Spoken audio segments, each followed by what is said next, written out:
Demand letter. What's a demand letter in a Massachusetts personal injury case? Good afternoon.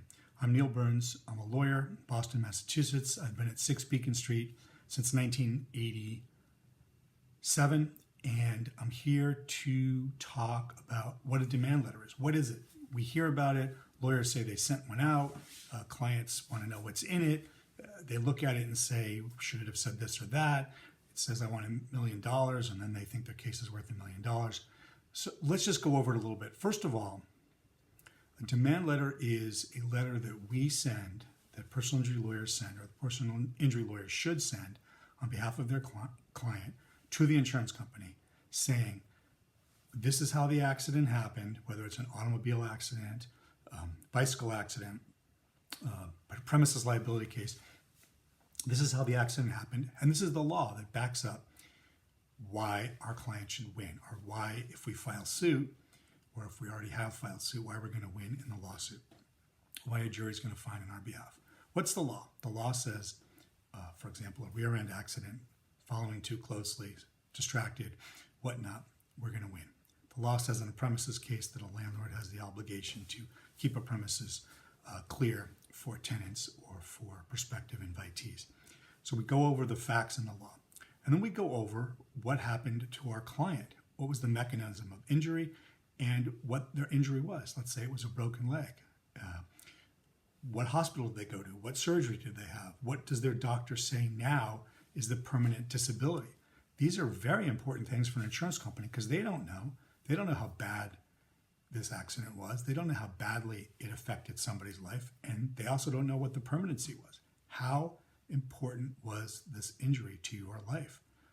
It's critical to you, but not to them. They only have a brief minute to look at each part of your case. So we go over all the medical treatment that you received. We outline it. We send the bills and the records to the insurance company, and we talk to them about the value of the case, and especially if there's a permanent injury, what that permanency involves for you. Not just what the AMA, American Medical Association, guidelines are. The fact that there's a 10% loss of function to your leg, but how that affects you if you worked, if you climbed poles for a living, if you vacuum floors for a living, if you sit at a desk and you can't get to your work because you can't walk there, whatever it is, each case is different. So these things go into a demand letter. I had a deposition the other day where the attorney screwed up a case, and his demand letter, it was a personal injury case, and his demand letter on behalf of his former client was written by a paralegal. He had never seen it.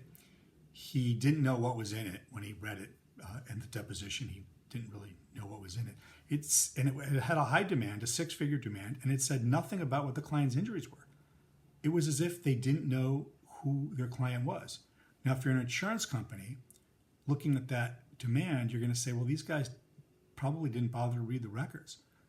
And in fact, I don't think they did.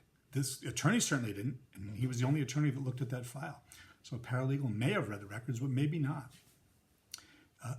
That's, in my opinion, negligence. You can't do that with respect to a demand letter. In that instance, the attorney didn't even meet with the client.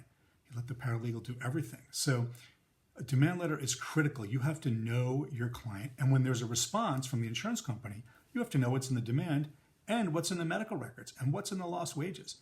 You know, if they hadn't worked for 5 years and all of a sudden they started working, that's important to know. There may be a good answer to those questions, but you want to be ready for that. So an attorney needs to be completely on top of that demand letter before it goes out, when it goes out, and when they have a discussion a month or two later with the insurance company to go over the demand letter. It's critical. That's some outline of what a demand letter is in Massachusetts. If you've been injured, call Burns and Jan. We've been writing demand letters since 1985. We're serious, we're effective, we're aggressive, and we care about you. Call 617-227-7423. Thank you.